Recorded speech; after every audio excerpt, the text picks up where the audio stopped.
नमस्कार मित्रांनो, मी सुलक्षणा मात्रे, माझ्या यूट्यूब चॅनलवर तुमचं सगळ्यांचं स्वागत आहे। तर आज आपण अशी रेसिपी बनवणार आहोत जी हेल्दी आणि खायलाही खूप छान। तर होळी जवळच आलेली आहे। तर होळी आली म्हटल्यावर तुम्हाला समजलंच असेल की आपण पुरणाची पोळी बनवणार आहोत। पण अशी पुरणाची पोळी की जी खाण्यासाठी खूप छान आणि सुंदर असेल आणि एकदम सोपी। तर इकडे चला आपल्या किचनमध्ये तर आपण बनवणार आहोत रताळ्याची पुरणपोळी। ते आता 2 रताळे घेतलेले, त्याच्यासाठी मी गूळ घेतलेले। गूळ हा आपल्या आवडीनुसार टाकायचा, गोड जेवढं पाहिजे तेवढं, कारण रताळे ऑलरेडी गोड असतात म्हणून गूळ कमी टाकू शकता। आता इथे जायफळ घेतलेलं आहे आपला पाव आणि 1 चम्मच वेलची। आता हे रताळे आपण शिजवून घ्यायचे। आता शिजण्याआधी इथे बघा मी याच्यामध्ये पाणी टाकलेलं आहे कुकरमध्ये। पाणी टाकल्याच्या नंतर हा रताळा जो आहे तो आपला पूर्ण भिजला नाही पाहिजे म्हणून आपण अर्धच पाणी घेतलेलं आहे। हे जास्त पाणी घेतलं तर रताळी शिजून पाण्यामध्ये विरघळते। त्याच्यासाठी बघा आधी ही रताळीचा शेवटचा टोक असं कापून बघा, इथे माहिती पडतं की खराब आहे, आलं का लक्षात? असं शेवटचं कधी कापायचं? तर हा बरोबर आहे।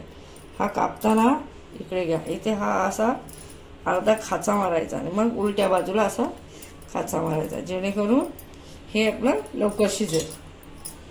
आता दोन्ही रताळे आपण हे ऑलवेज मी पहिलेच धुवून घेतलेली आहे,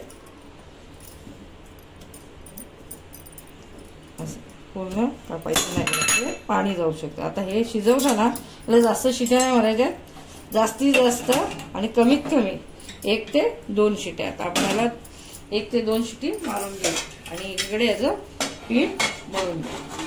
मैद्याचं पीठ मी घेतलेलं आहे, तसं फ्लॅट आपण कप घेतलेला आहे 1 आणि असं घ्यायचं आहे 2। त्याच्यानंतर ह्याच्यामध्ये गव्हाचं पीठ सेम असंच घ्यायचं आहे,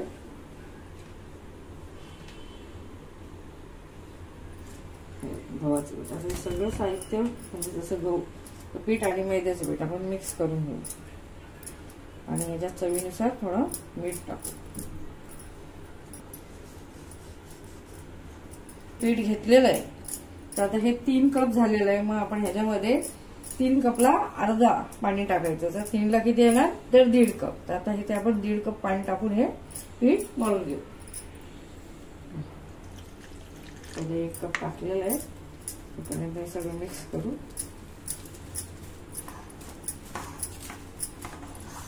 आता बघा 1 झाल्यानंतर हा अर्धा कप आपण पुन्हा एकदा घेतलेला आहे। जसं मी तुम्हाला सांगितलंय 1.5 कप घेतलेला आहे, तसं 3 कप पीठला 1.5 घेतलं। जर 2 कप पीठ घेतलं तर 1 कप पाणी घ्यायचं। सगळं पिठात पाणी टाकून मिक्स करा। त्याचं बॅटर व्यवस्थित जर झालं तर पीठ व्यवस्थित मळल्यानंतर तुमची पुरणपोळी मस्तपैकी मऊसूत आणि सॉफ्ट बनते। आता आपण पूर्ण पाणी टाकून मळून घेऊ। ही शिट्टी आता वाजणार आहे।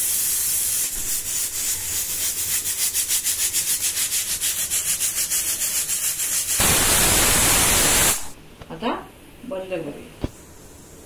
आता इथे हा पीठ मळताना बघा आपण याच्यात 1 चमच तेल टाकलं, एवढं टाकून मस्त पैकी याला एकजीव करून घ्यायचं, जेणेकरून पीठ एकदम सॉफ्ट होईल आणि तुमची पुरणपोळी मस्त होईल।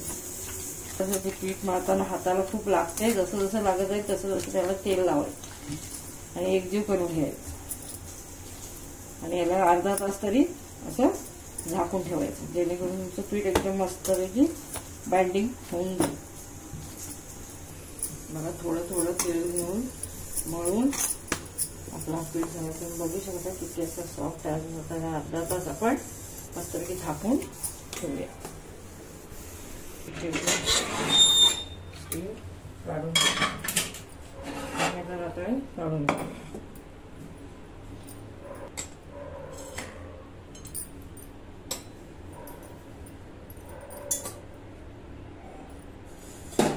रताळे जास्त शिजवायचे बघा, सुरी गेली म्हणजे हे आपलं रताळे शिजले।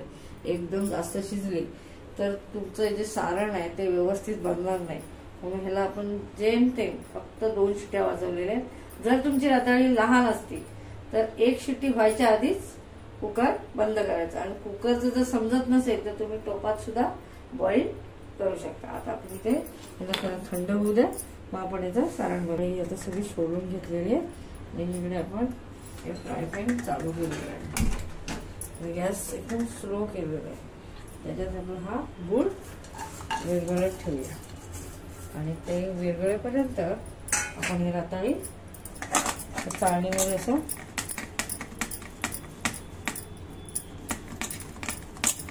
गाळूया. म्हणजे याची वरची जी सालं आहेत आणि याची जी धागे आहेत ते वर राहतील आणि सारण खाली पडेल. हा गुळ आपला पातळ झालेला आहे आणि इकडे आपलं रताळे आपण मस्त गाळणीमध्ये चाळून घेते. ह्याच्यात जराही केसर नाही निघाली. तुम्हाला पाहिजे तर तुम्ही खिसणीने खिसू पण शकता. आता हा सगळं आपण याच्यामध्ये टाकून मिक्स करतो.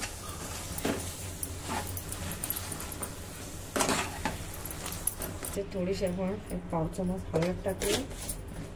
त्यानंतर ही आपली जायफळ, वेलची पावडर आणि जायफळ किसून टाकू. आपलं तयार झालेलं हे उतरू आणि इकडं पुरणपोळी बनवायला चालून गेलं आहे. आणि तुम्ही पीठ बघू शकता की असं पीठ झाला पाहिजे. असं झाल्यामुळे तुमची पुरणपोळी एकदम मस्त बनणार आहे. आणि हे ज्यावेळेस तुम्ही घ्याल त्यावेळेस हाताला थोडंसं तेल लावून गोळा घ्यायचा आणि पुरणपोळी करायची. आता ही आपण करायला सुरुवात करूया. ह्याचे गोळे करून घ्या. बघा हे सारण आहे त्याचे गोळे केलेले आणि आपला गॅस चालू केलाय मी आणि स्लो केलं गॅस. आता ह्या पिठामध्ये पण असेच गोळे करून घ्यायचे म्हणजे आपल्याला सगळ्यांना वापरता येईल. तुम्ही हाताला लागते पीठ कसं काय एवढं पातळ काही नाही, असंच पातळ पीठ असेल तरच तुमची पुरणपोळी चांगली होईल. तर आपण सुरू करूया. तर हाताला तेल घेतलंय आणि अशी गोळी करायची. तुम्हाला असं वळायला येत नसेल तर हाताने असं लांब करायचं. हे असं ठेवा पोळीपाटावर आणि नंतर हा गोळा याच्यावर ठेवायचा आणि हे पीठ असं उचलायचं आणि असं करायचं. आता मी तुम्हाला दाखवते कसं करायचं.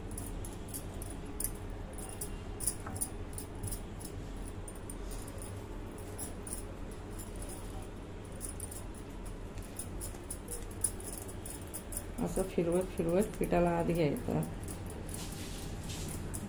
जर पीठ हाताला लागतं तर तेलाचा बोट लावायला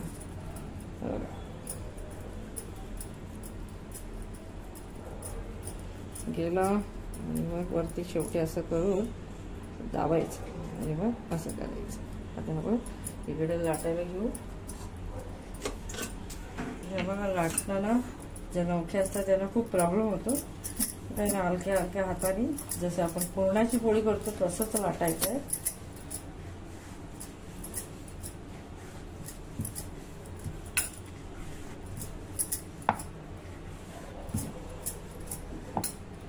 पातळ हवी असेल तर पातळ, जाड करायची असेल तर जाड, ते आपल्यावर डिपेंड आहे. मध्ये मध्ये असं पुरणपोळीला फिरवून घ्यायची. आता मला ॲक्च्युली थोडी जाड बनवायची मी जाड घेतली. टाकताना आपण खालची बाजू खालीच टाकायची. पुन्हा एकदा बघू शकता आपल्याला पुलीपटा जर जमतही नसेल तर असं पीठ त्याला तेल लावायचं. बघा असं दिसतंय. असं तेल लावून असा गोळा ठेवायचा आणि मग हे पीठ बघा असं करून फिरवा आणि फिरवताना असं करायचं. पीठ असं केल्यामुळे नंतर हे पीठ आत जातं आणि मग जसं मोदकाला तुम्ही वळण देता तसंच पिठाला असं वळण द्यायचं. पुन्हा एकदा असं दाबायचं. तुमच्या रेडी. आता इकडे बघा पुरणपोळी एका बाजूला शिजली आहे, आपण दुसऱ्या बाजूला शिजवून घेऊ. कुठल्या प्रकारचं तेल न लावता पुरणपोळी आपली मस्तपैकी टम्म अशी फुगलेली आहे बघा. आता ह्यावरून तुम्हाला वाटते का ही चण्याच्या डाळीची पुरणपोळी नाही ना?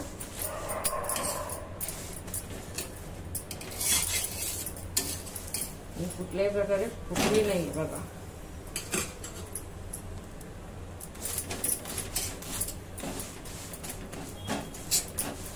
आणि साईडला असं भाजून घ्यायचं.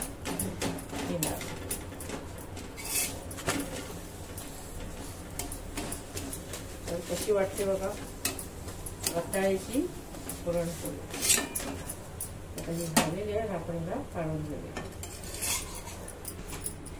पुन्हा एकदा असंच त्याच्या हाताने लाटायचं, जेणेकरून बघा ही पुरणपोळी आपली चपातीसारखीच फिरते. जर फिरली नाही तर तुम्ही हाताने तसं फिरून घेऊ शकता. तरी ती लाटताना अजिबात फाटलेली नाही. आणि ज्या कोणी नवक्या मुली असतील त्यांना जर शिकायचे असेल तर पहिले रताळ्याची पुरणपोळी शिका, म्हणजे तुम्हाला तुमची चण्याच्या डाळीची सुद्धा पुरणपोळी हमखास आरामशीर येईल.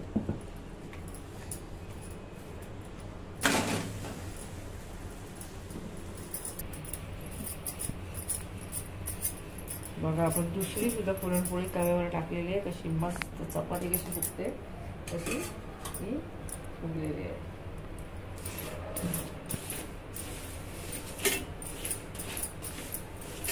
पिठात मी हळद टाकलेली नाही, तुम्हाला जर टाकायचे असेल तर तुम्ही टाकू शकता.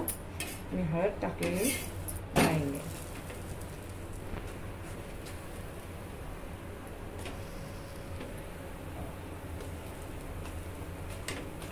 तयार झाल्यात आपल्या रताळ्याच्या पुरणपोळ्या.